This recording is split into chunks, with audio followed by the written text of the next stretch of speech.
Bom dia, hoje é 21 de março, eu sou Ana Carolina Zitlag e esse é o Ouvindo um Podcast da Bloomberg Linha, que eu te conto as principais notícias de economia e de negócios do Brasil e do mundo.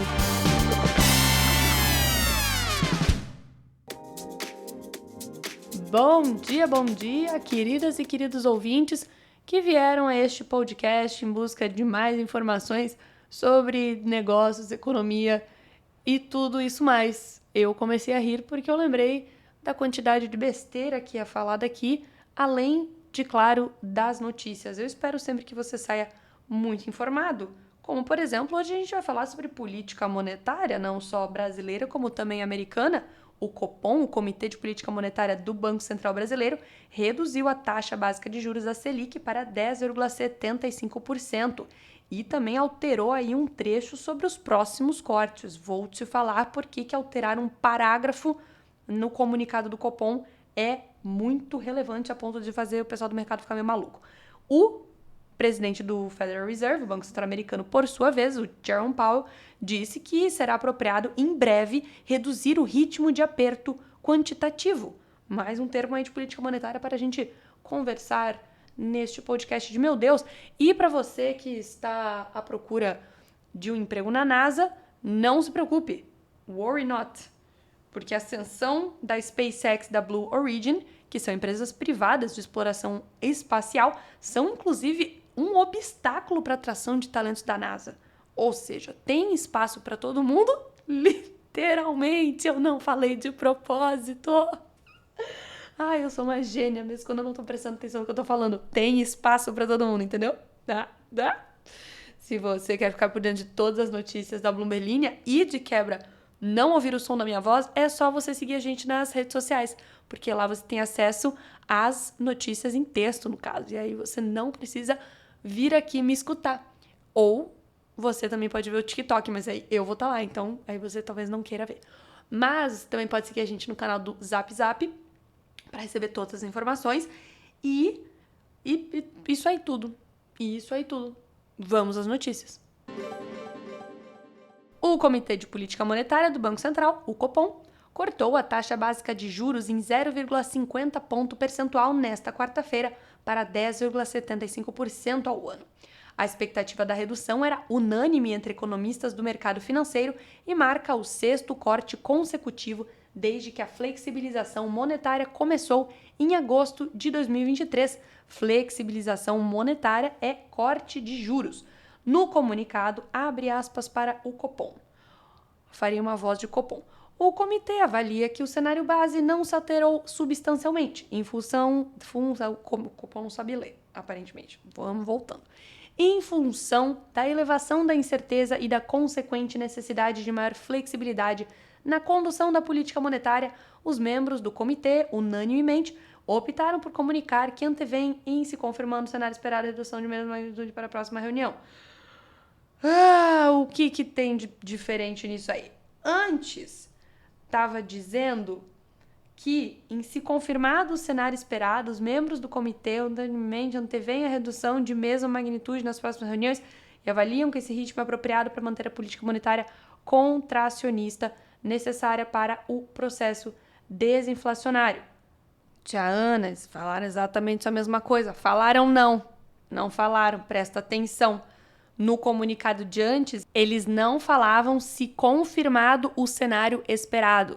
Eles já davam o cenário meio que confirmado, então já estavam aí marcando que teríamos um corte de 0,50 com certeza na próxima reunião. Dessa vez eles colocaram se o cenário se confirmar, ou seja, teremos que observar os próximos indicadores de macroeconomia, como por exemplo a inflação esperada para os próximos meses, os gastos dos consumidores, a confiança dos consumidores, a taxa de serviços e até o IBCBR, que é a prévia do PIB, para ver como que o Banco Central pode se comportar, porque agora eles estarão analisando os dados com mais cautela para ver se talvez já não seja a hora de reduzir esta magnitude aí dos cortes. O próprio mercado, por exemplo, já não aponta com 100% de probabilidade a redução no mesmo ritmo para nenhuma das próximas reuniões. O Copom volta a se encontrar nos dias 7 e 8 de maio. Na segunda-feira, a curva de juros precificava 43 pontos de corte em maio e 30 pontos em junho, Ou seja, o mercado já antevê uma desaceleração de ritmo nos próximos meses. Lembrando que até agora o Copom estava cortando 0,50 na taxa Selic, agora o mercado prevê um corte aí menor para os próximos meses. Isso tudo porque em 2023 a inflação encerrou o ano dentro do teto da meta pela primeira vez depois de 2 anos seguidos acima do alvo. O centro da meta era de 3,25%, com limite de 1,5 ponto para cima ou para baixo. Já para 2024, no entanto, o centro da meta é de 3%, também com limite de alta de 1,5 para cima e para baixo. Segundo o relatório Focus, que é uma pesquisa mensal realizada pelo Banco Central com os principais players do mercado, ou seja, os principais economistas e pessoas de grandes bancos e instituições financeiras que mandam essa pesquisa para o Banco Central averiguar aí mais ou menos o que o mercado tem sentido, diz lá que a inflação deve fechar em 2024 em 3,79%. Isso já com a Selic esperando uma taxa de 9% ao ano em dezembro, ou seja, teríamos cortes menores do que 0,50 até dezembro. Por que isso tudo, esse bando de número é relevante? Porque 3,79, que é essa expectativa do mercado, já está dentro da meta de inflação do governo. Do governo não, do Conselho Monetário Nacional. Esse 3,79 já estaria aí dentro dessa meta. Então, se o Banco Central cortar juros demais, por exemplo, essa meta pode se desregular, inclusive para outro lado.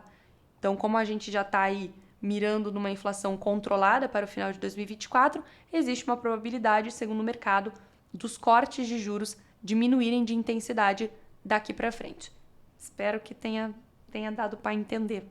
Aí, se não deu, você pergunta na caixinha de comentário e fala, não deu para entender, tá bom? Tá combinado. Imitando o Brasil, porque claramente é uma grande imitação do Brasil, os outros 14 bancos centrais que terão decisões de política monetária esta semana, os Estados Unidos... É brincadeira, tá, gente? Obviamente, ninguém imitou ninguém. Aqui é tudo uma grande confluência de casos, todos os bancos centrais aí do mundo revelando suas políticas monetárias essa semana, incluindo o Federal Reserve, o Banco Central americano, nesta super quarta, conhecida como super quarta para nós brasileiros e como quarta-feira normal para qualquer outro país, porque aqui é super quarta porque tem decisão de juros aqui, tem nos Estados Unidos. O Federal Reserve anunciou sua decisão de política monetária por sua vez. O Banco Central americano manteve as taxas de juros no intervalo de 5,25 a 5,50 ao ano pela quinta reunião consecutiva. Enquanto nós estamos aqui em processo de queda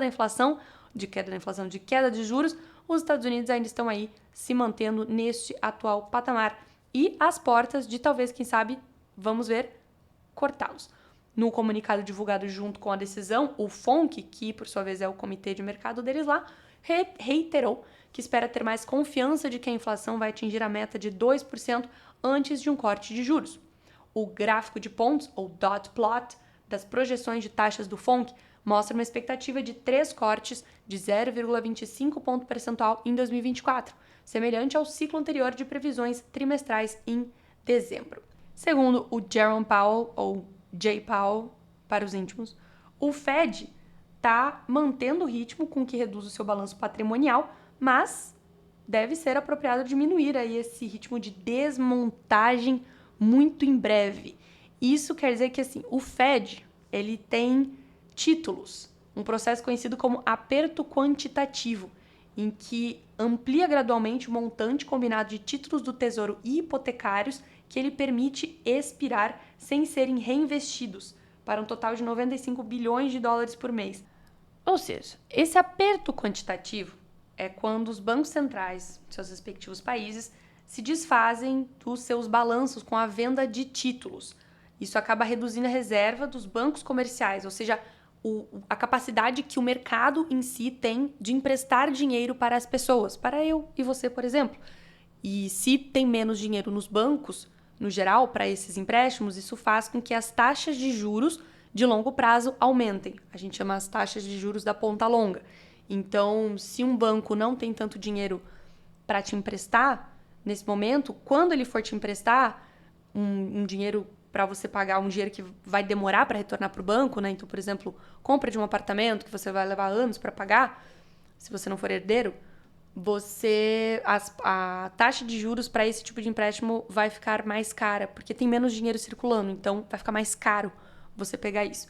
E aí essa redução do balanço quantitativo é justamente uma tentativa aí do Federal Reserve de aumentar na ponta longa esses juros. Isso consiste aí em 60 bilhões de dólares para títulos do Tesouro e 35 bilhões de dólares para títulos hipotecários. O presidente do Fed, na sua tradicional entrevista coletiva depois da decisão, disse que os movimentos na direção de eventualmente parar de encolher esse balanço patrimonial vão ser consistentes com planos previamente emitidos.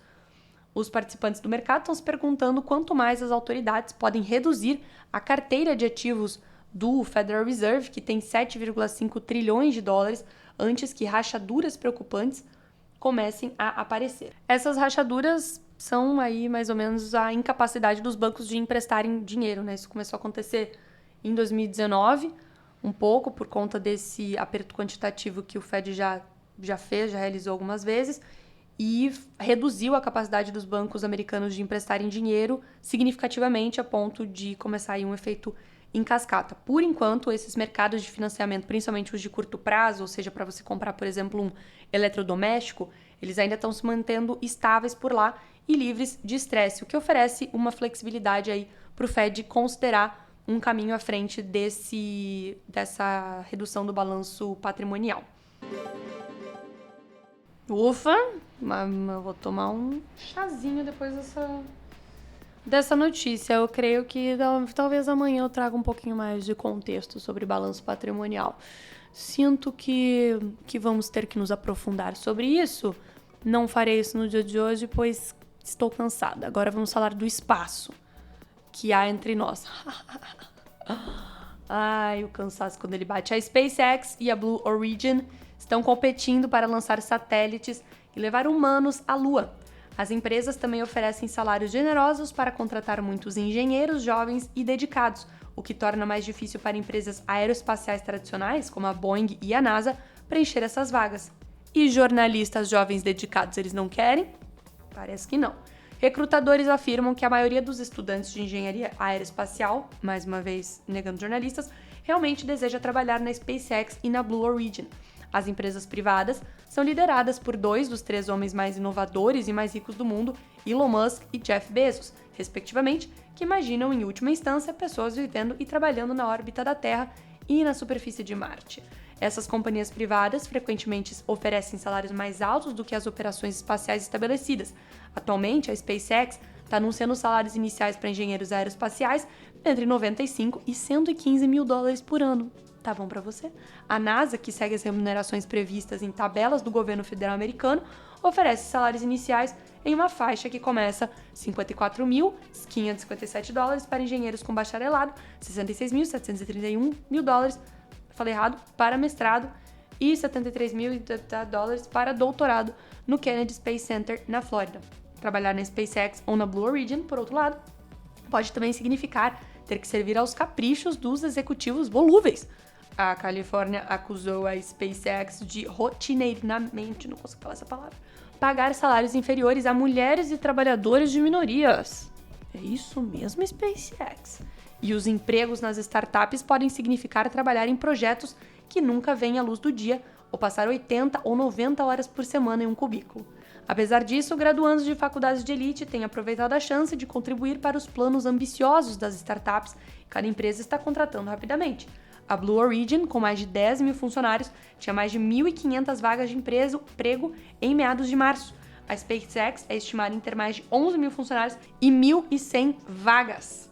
Isso intensificou as campanhas de recrutamento para estudantes de engenharia aeroespacial, mais uma vez não jornalistas, em faculdades como o Instituto de Tecnologia da Geórgia, o Instituto de Tecnologia de Massachusetts, o MIT, e a Universidade de Michigan.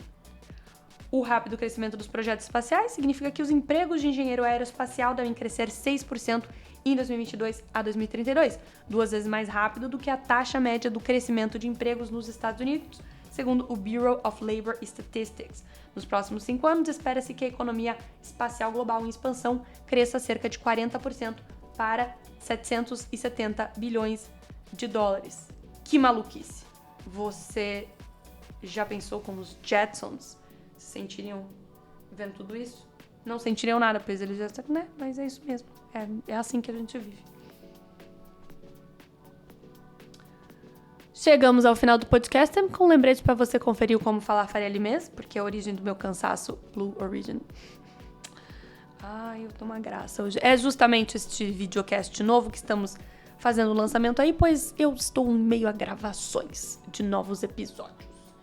E aí, eu estou cansada. Mas seguimos firmes e fortes aqui com as notícias, então não esqueça de seguir a gente, de conferir o Faria Limés. Está lá, está aqui, não lá, aqui no podcast, não, oh meu Deus, aqui no Spotify e também no YouTube. E aí você tem o privilégio também de ver os pop-ups com informações te explicando mais conceitos do mercado financeiro. Gostou? Então, até amanhã. Nos vemos amanhã. Até mais.